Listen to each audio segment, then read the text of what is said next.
भारत के सभी अलग अलग प्रदेशों में भिन्न भिन्न जातियों के लोग रहते हैं। लेकिन आज की इस वीडियो में हम बताएंगे पासवान जातियों की उत्पत्ति और उनकी गौरवशाली इतिहास के बारे में।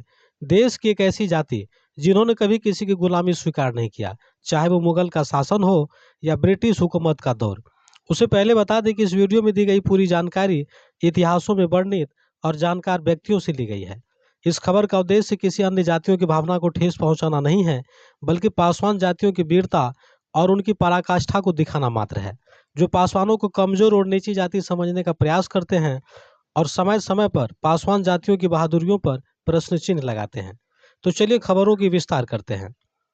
हिंदू धर्म ग्रंथों के अनुसार ऋषि कश्यप के संतान पासवान अर्थात दुसाध समाज को बताया गया है, जिसका गोत्र कश्यप और गहलोत क्षत्रिय होने का दावा किया गया है।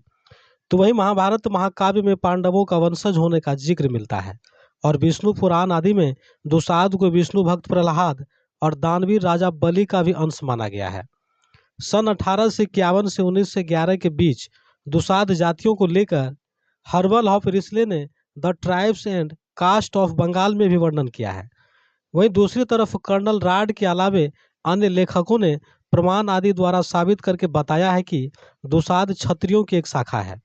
भाग 1 के पृष्ठ 409 1100 क्षत्रियों की सूची में दुसाध का 480वां स्थान दिखाया गया है। पंडित ज्वाला प्रसाद द्वारा संपादित जाति भास्कर नामक ग्रंथों में भी गहलोतों की 24 शाखाओं में दुसाध लिखा हुआ है। पासवान जातियों की प्राचीन इतिहास बहुत ही पुरानी और दिलचस्प रहा है। देश की आज़ादी से पूर्व और लगभग कई शताब्दी पहले पासवान जातियां सूर्यवंशी गहलोत, सिसोदिया क्षत्रिय और गोहिल क्षत्रिय राजपूत के नाम से प्रचलित था।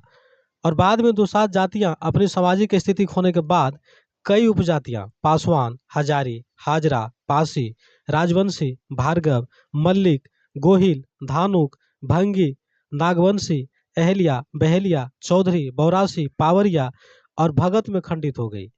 देश की कुछ चतुर समुदायों के द्वारा दुसाध जातियों को निचली श्रेणी में शामिल कर दिया गया। पासवान एक उर्दू शब्द है जिसका अर्थ है अंगरक्षक। पासवान दुसाध समुदाय का उपनाम है। पासवान एक मार्शल और योद्धा जाति है।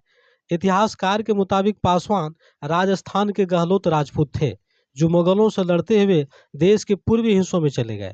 दुसाध और दुसाध्य का अर्थ जिस पर विजय प्राप्त नहीं की जा सकती या जिसको बंधक नहीं बनाया जा सकता और जिसको पकड़ा नहीं जा सकता है। दुसाध जाति को पूर्व से ही शक्तिशाली समुदाय बताया गया है। जब अंग्रेज भारत आए और उनका सामना बंगाल के अंतिम स्वतंत्र नवाब सिराजुद्दौला से हुआ, तो उन्हें हराने के लिए दुसाध जातियों की मदद लेनी पड़ी थी और इस तरह अंग्रेजों ने सलाह पर काम किया।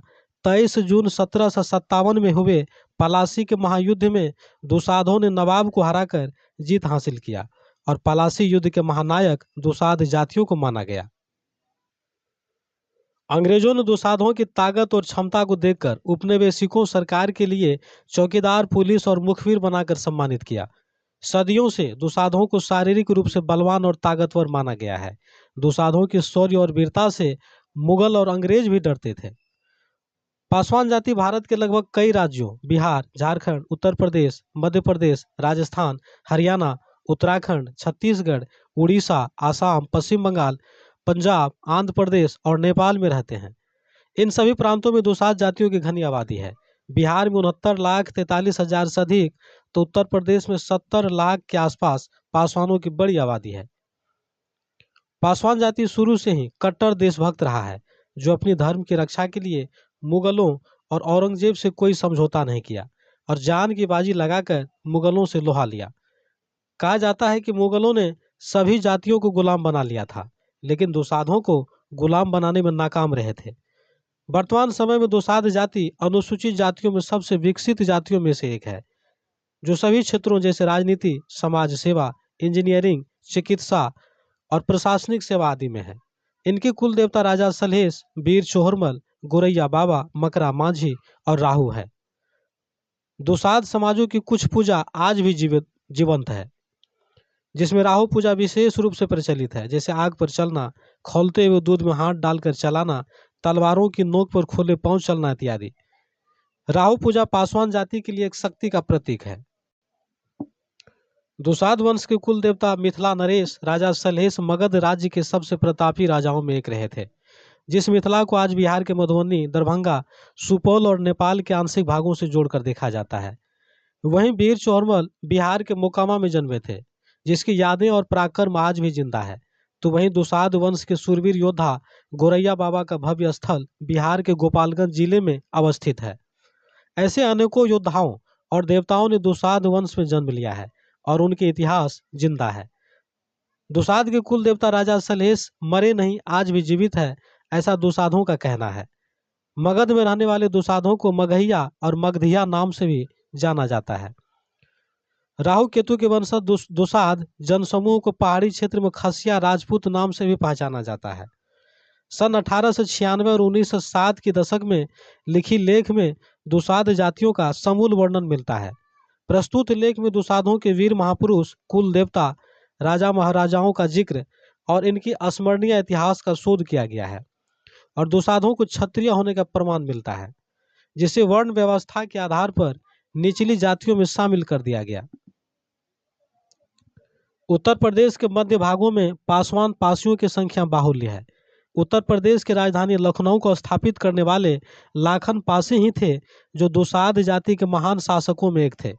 वही महाराजा बिजली पासी सुहेलदेव पासी का मजबूत किला आज भी यूपी में मौजूद है। उत्तर प्रदेश के सूरवीर राजाओं में एक रहे सुहेलदेव पासी।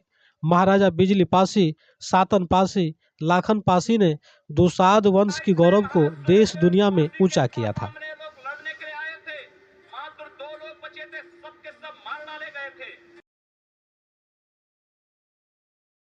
उत्तर प्रदेश को पासियों की पुरानी गढ़ और विरासत कहा गया है और राजधानी लखनऊ को पासियों का शहर माना जाता है।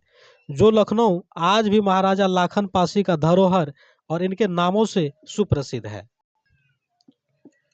बिजली पासी द्वारा बनाए गए मजबूत किलाओं में नटवागढ़ किला, बिजनौरगढ़ किला और महाराजा बिजली पासी किला विख्यात था। पासियों को नागवंशी, भारसी और राजवंशी का प्रतीक माना जाता है, जो भगवान शिव के उपासक और शिव भक्त कहे जाते हैं। शिव के अंशावतार पासी जातियों के नागवंशियों का पूरा भारत अधीन रहा था।